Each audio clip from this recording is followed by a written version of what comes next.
Well, I finished up all my work this morning. I decided it was time for me to take a little nap from all my chores.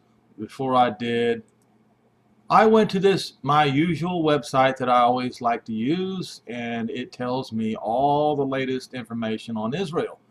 For those of you who wonder where I get some of my news from, newsnow.co.uk. And it has all kinds of different, it's a U.S. edition, hot topics, coronavirus, UK, Brexit, world, climate change, business, football, sports, entertainment. It goes on and on and on and on. But of course, I choose Israel. As you can see on the side here, Middle East. It gets down to fine detail, but I choose the Israel one. All right. So I see this one right here, and I decide, well, for the first time, somebody else besides me is going to discuss online, on a blog or on a video, Romans 11 verse 26, right? I was extremely hopeful. Well, I couldn't be more wrong. So let's look at this article here. Religion, what is it? PROF, I guess, professor, the blog of James F. McGrath. And I don't know who he is, and I really don't care. But right here it says progressive Christian. That ought to be cause for alarm for everybody. So I'm going to make quotations here. What I mean is, well, you'll see here. So he says, I appreciated James Staples' recent guest posts on Bart Ehrman's blog. In them, he discussed one of the many challenges issued of interpretation in Paul's letters. Challenges, challenging issues of interpretation in Paul's letters. So we're going to stop right here for a second. We're going to go straight to what Peter said about interpretation of Paul's letters.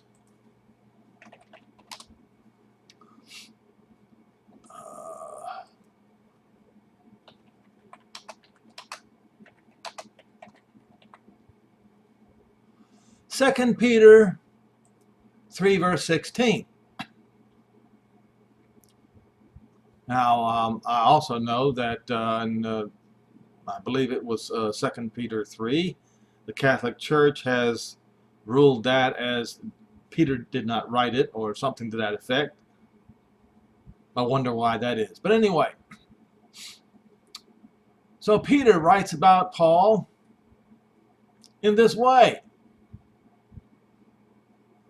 We'll start in verse 15. And the account, the long suffering of our master is salvation. It's because of salvation our master is long suffering. That's what he's saying.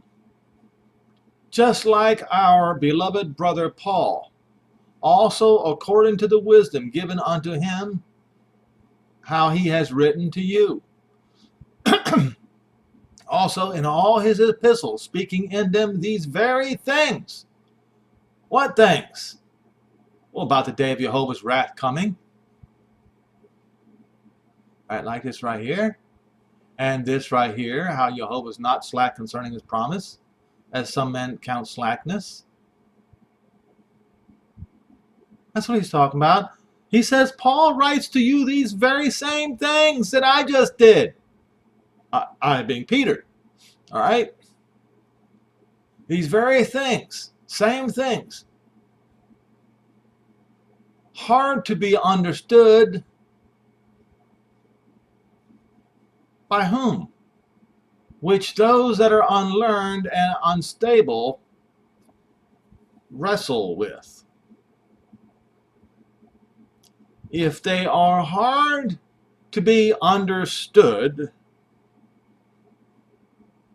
then he describes you here, preachers, as they do also the other scriptures unto their own destruction.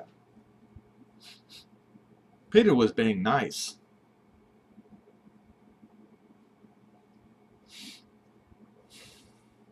What he was saying was,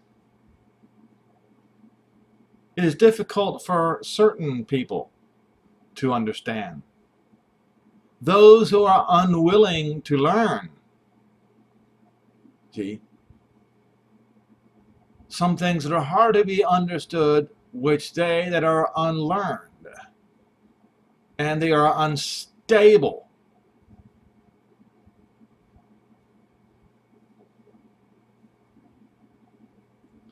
They wrestle with this, just like they do all the other scriptures to their own destruction. So here, what we have here, right away, you'll notice something here. Challenging issues of interpretations in Paul's letters. Right away, he is convicted by Peter's own words that he is unstable and unlearned, because he is unable to understand the words of Paul in Romans 11, verse 25 through 27. All right? He says, what did Paul mean when he wrote in his letter to the church in Rome that all Israel will be saved?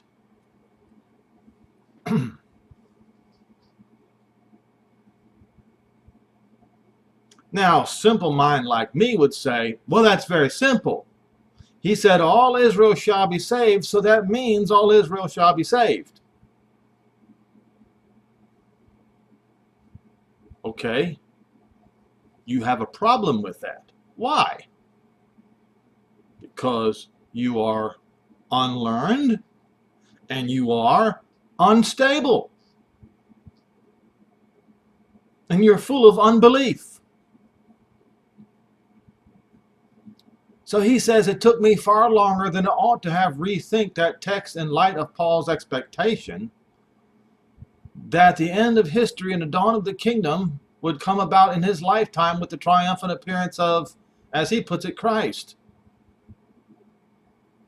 Really?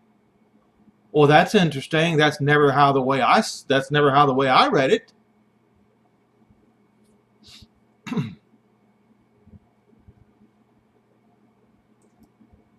Is it 1 Thessalonians?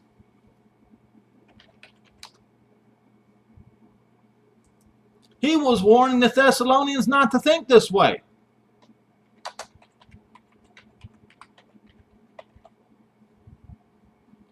Let's see, I think it's 2. Chapter 2. I think. Well, it may be, no, it's 2 Thessalonians 2.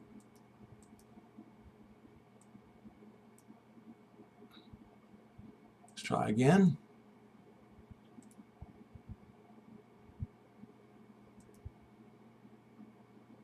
All right.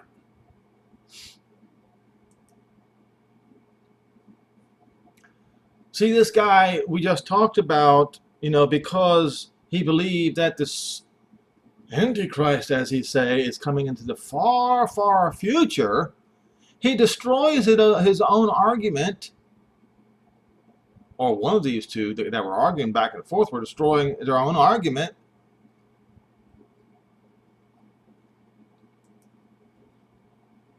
When they claimed that Paul means that he thought that things were going to happen in his lifetime. Verse 1, now we beseech you, brethren, by the coming of our Master Yehoshua Moshiach. Yehoshua, this is where Jesus does not belong there. You see this? Yehoshua. That's his name, not Jesus. All right?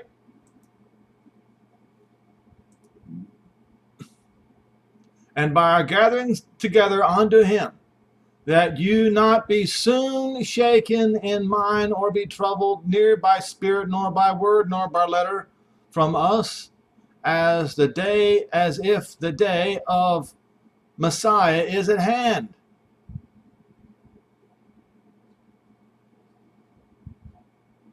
All right? So don't be troubled in mind, neither in spirit, nor by word, nor by letter, as from us, even as when concerning the day of Messiah is at hand, let no man deceive you by any means, because that day shall not come. Or it says, but before that must come something else.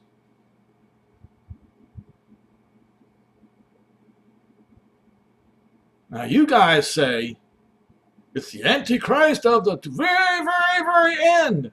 If that were true, then Paul would be saying only at the very, very end. But that's not what he was saying here. He's saying, for that day shall not come except there come a, not falling away, a revolt. Where was the revolt going to take place? Does anybody know? They all say it's in the church. That's not what he was talking about. It was talking about the great Jewish revolt against Rome that caused Caligula to order a statue of himself as Jupiter, aka Zeus, Satan, to be placed in every synagogue in the realm, including the one in Jerusalem, the temple. That man of sin be revealed, the son of destruction. It was him who started the chain of events to the destruction of Jerusalem. He did it. He ordered this. He ordered a graven image of himself because he thought he was Jupiter. He thought he was a god. Go look up. You can go look it up on Wikipedia. They'll tell you that.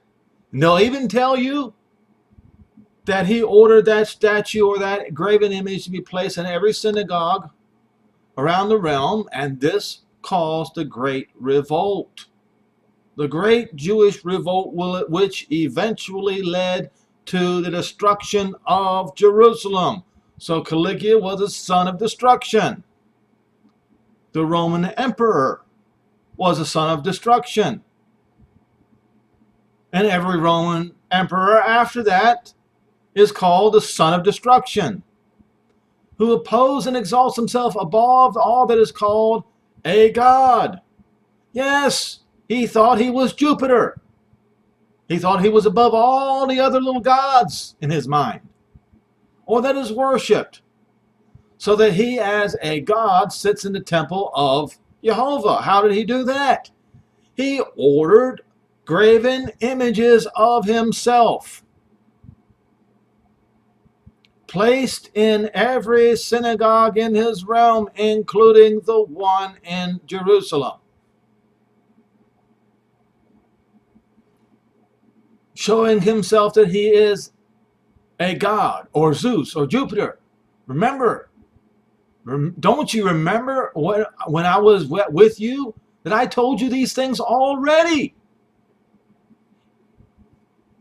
Paul was not mistaken in the coming of the Messiah. He was not. Yet they're saying that he was. He says, it took me far longer than it ought to have to rethink that text in light of Paul's expectation that the end of history and the dawn of the kingdom of, as he says, God, but would be Jehovah, would come about in his lifetime with the triumphant appearance of, as he says, Christ, but as I say, Yehoshua, the Moshiach. His words make a lot more sense when viewed in that context. No, it does not. See, he explains himself. You don't twist his words. You don't need to tell him how to speak. He spoke plainly. You are the ones that have a hard time understanding. He claims that Paul expected that his own proclamation to the Gentiles, which was in the present meeting with the response of rejection by his fellow Jews, would eventually provoke them to jealousy, and they would have a change of heart once the full number of the Gentiles destined to respond positively had done so. That's not, no. He did say, for to provoke them to jealousy, but it's not about a time of the numbers of the Gentiles destined to respond positively. That's a false narrative. I'll show you why. We have to go to first Romans 11 and read it. show where he went, where he got this information from, and then we'll show where he went wrong.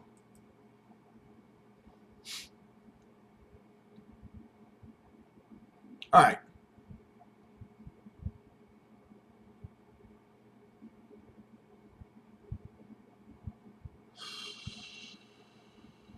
Provoked into jealousy. Here we go, right here.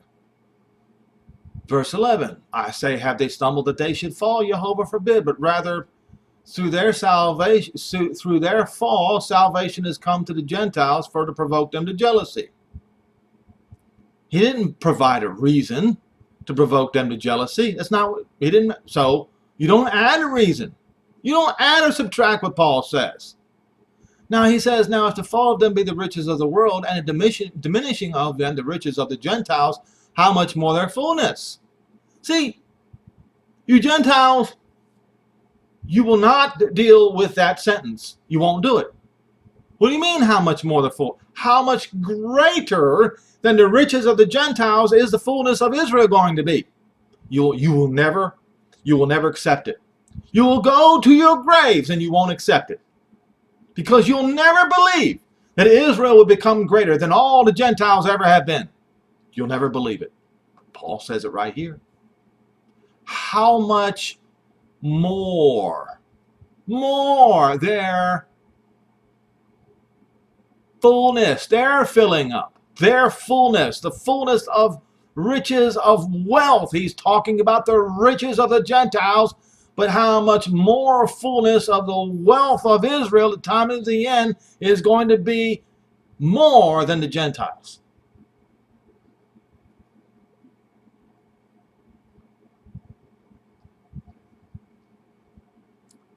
All right? He says, I speak to you Gentiles, insomuch I am an apostle to the Gentiles. I magnify my office if to provoke to jealousy them that are of my flesh, and might save someone or anyone. All right. Any one of them. What's he talking about? Well, see, that generation suffered rejection because the obvious. But it was only that generation. That means, does that mean that all of them are rejected forever? Well, according to Paul, what Paul says here, Jehovah forbid. It's only temporary for your sakes, the Gentiles. But he never, this guy right here never writes that here. Now, I haven't seen it. He doesn't point out right here it's for the sake of the Gentiles. Nowhere in here. All right. So the number of the Gentiles be destined to respond positively have done so. That's another false statement. Now I'll show you what I mean. He gets that from here, verse 25. For I would not, brethren, you should be ignorant of this mystery, yet lest you should be wise in your own conceits, that blindness in part has happened to Israel until the filling up of the Gentiles to enter. Now, on the surface, that's what it appears. But where did he get that from? You see, you have to double check. Make sure you're reading things right.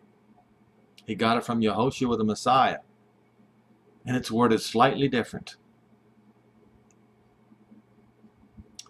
So, here's what we'll do. I'll have to go to Luke 22 to find it, because it's a cross-reference chapter.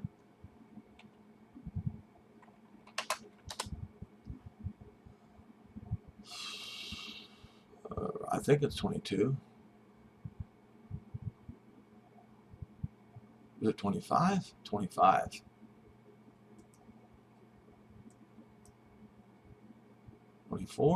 Luke 21. All right, let's go Strong's Concordance. Now, oh, it's right. I don't have to cross-reference it into Matthew. It's right here in Luke 21. All right. Now this was told to Paul too. Paul spent a lot of time with Yehoshua, the Messiah. All right? So he said, and this happened. Titus did this all the way to here. He did it all. And it continued after him. Generation after generation after generation. Then it says, until the times of the Gentiles be fulfilled. What? Yes, it's worded a little differently, isn't it? Until the times of the Gentiles be fulfilled. To be made full.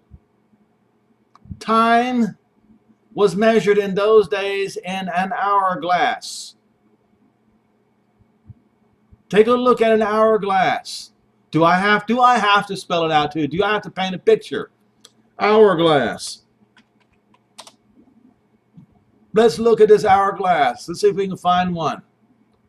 All right. This is an hourglass.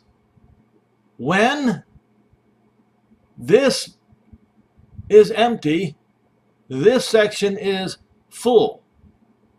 That is, when that time is filled. That means their time is up. Their time is over. Not filling up a number of people.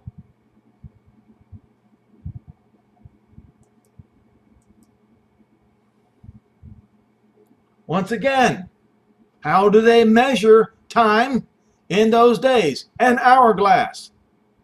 So he's talking about measuring time until the times of the Gentiles be fulfilled, make complete. Want to find some other words here? To be accomplished. Amply supplied. Complete. The times are complete. There's no more time left. The time has elapsed. Oh, there is language you understand. Oh, here's another one. Finished. Their time is finished. Now we go back and read it correctly. And Jerusalem will be trodden down by the Gentiles until the times of the Gentiles are finished. So we go back here to Romans 11, verse 25, until the time of the Gentiles is finished. And when that happens, this happens. And so all Israel shall be saved, because it is written, there shall come out of Zion the deliverer, and shall turn away unholiness from Jacob. All right? In other words, how can he turn unholy? Okay, so he comes to Jacob and Jacob is unholy. What is he going to do? Turn unholiness from Jacob? Now, I did not say anything different than what was right here. Yet, because of this false narrative that you have to believe in Jesus first in order to be saved, see, that narrative is a lie. Because Israel must be saved first, and then they'll believe not Jesus, but Yehoshua. Two different people. They are not the same. Why is he going to do it this way for Israel? Well, he explains it in the next verse. Because this is my covenant. What covenant? Not the old covenant, the new covenant. Unto them when I shall take away their sins.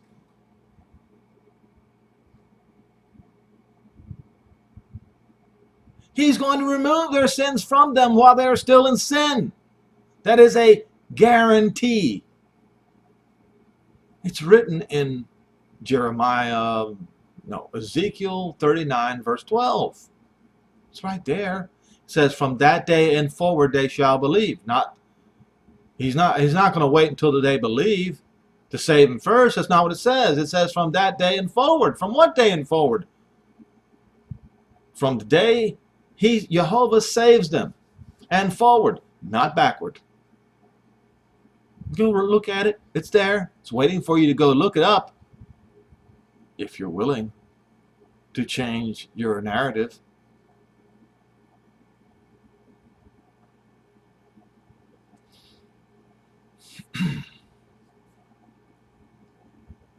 So he says this was not a statement about something that would happen in some distant final generation. Oh yeah? Yes, it was. Yes, it was. When the time of the Gentiles come to an end. See, you guys read it differently. You claim that it's the amount of Gentiles to come in. No. It is until the time of the Gentiles is finished. You don't study. That's what your problem is. You spend more time at the collection plate than you do studying the scripture. That's where your problem is.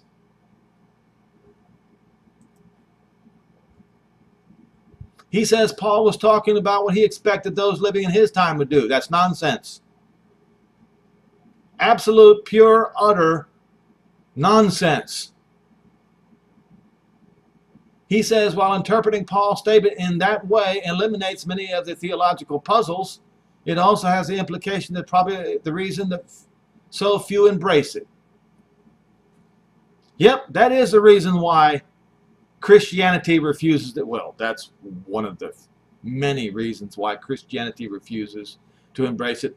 But the biggest reason Christianity refuses to embrace it is because of anti-Semitism. It is because of what Paul accused the Romans of doing in that very chapter, but this guy completely missed it, just like every other Christian completely misses it. You completely miss it. He says, Romans 11,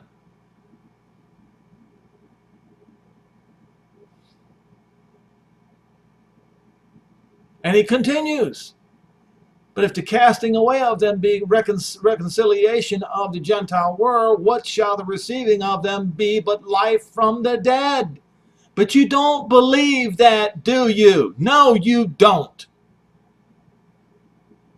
Because you are Jew haters, Christians. That's the real reason. Because if the first fruit is holy, so also is the lump. And if the root of Jesse is holy, so are all 12 branches. Now, some of them were broken off temporarily, and you being a wild olive tree like the wild beast that I pointed out in the last video, were grafted in instead of them, and not with them partake of the fatness of the root of olive tree. Is that what it says? Wrong. That's how you read it. Because you twist the scripture. You wrestle with the scripture to your own destruction. What it really says is grafted in,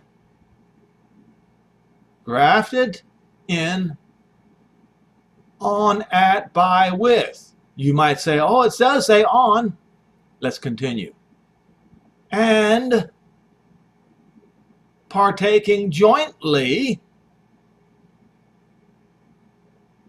to become partaking jointly of the root. Jointly with Israel. Jointly with the Jews. But you went and set out to murder the Jews instead, creating replacement theology, and that is the reason why you do not understand the words of Paul. Because to read the words of Paul exactly as he says it, you will have to change your whole narrative and admit that Christianity is guilty of murdering the brothers and sisters of Yehoshua the Messiah.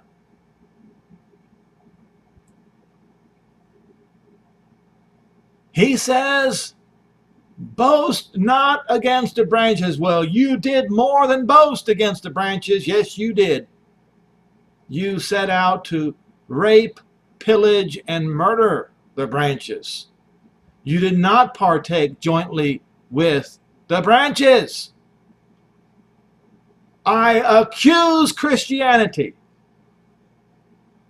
of boasting, not merely boasting against the branches, but raping, pillaging, and murdering the branches. And set yourself up as replacement branches. Well, because you did that, you shall be broken off, exactly like Paul says, and they will be grafted in, just exactly as Paul says right here. He says, look at the severity of Jehovah, on which them fell severity, but toward you goodness, if you continue in his goodness. Did Roman Christianity continue in his goodness? Absolutely not. Otherwise, just like Jerusalem burned, Rome is going to burn.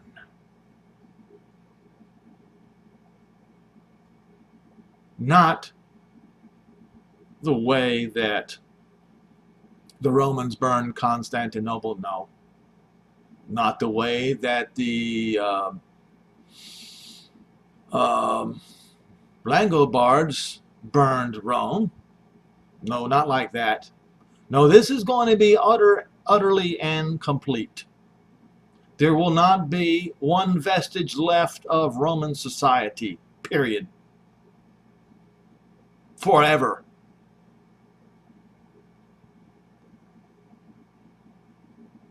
If you continue in this goodness, otherwise you shall also be cut off, and they will be.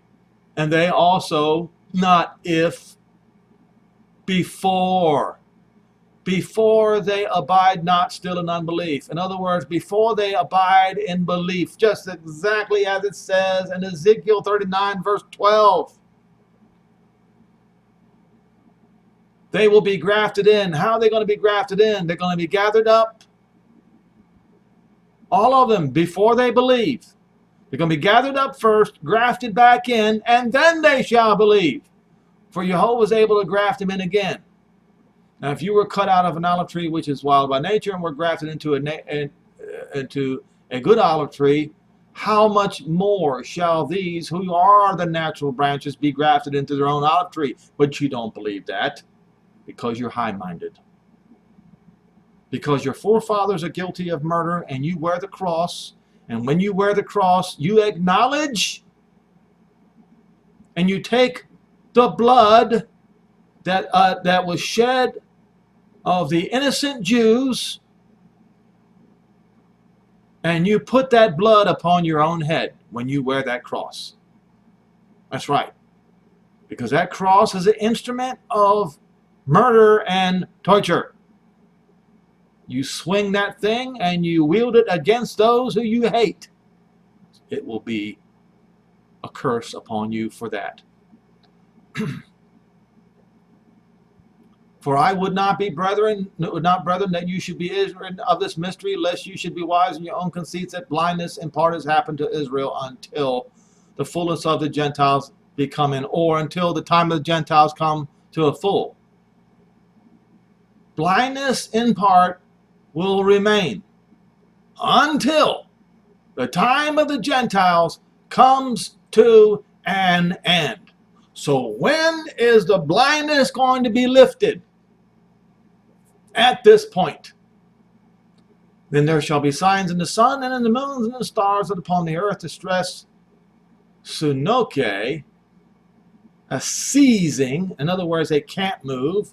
They can't go outside their doors. It's like they are quarantined, as the word says, of the Gentiles. And ethnos means the Gentiles.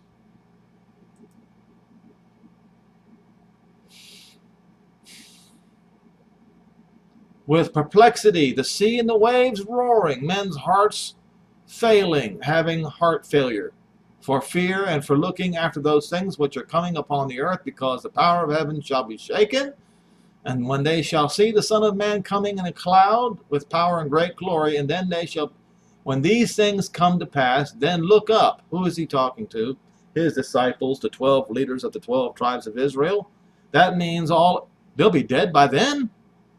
So who's going to look up? All 12 tribes of Israel are going to look up at the sky, and they're going to lift up their heads because their redemption draws near. That's when Israel will believe, and not until then.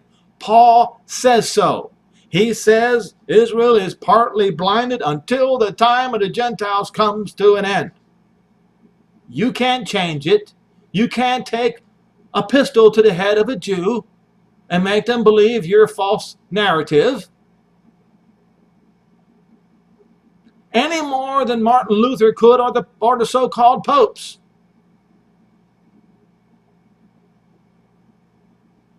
But Yehoshua, the real Messiah, not Jesus, the fake Messiah, Yehoshua, the real Messiah, will cause Israel to believe. This Jesus you Christians speak of can't make anyone believe.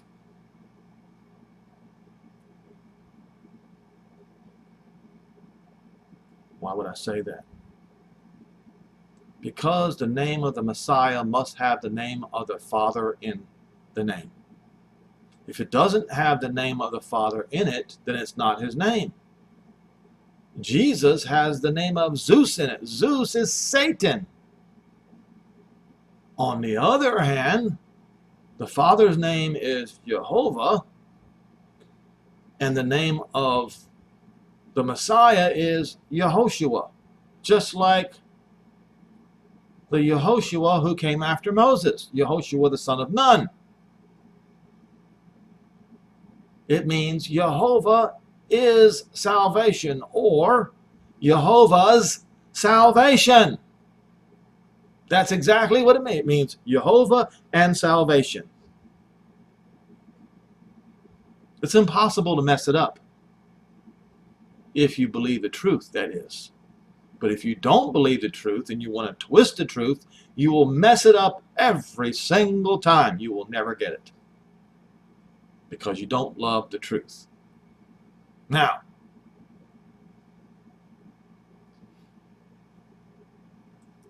so I was terribly disappointed.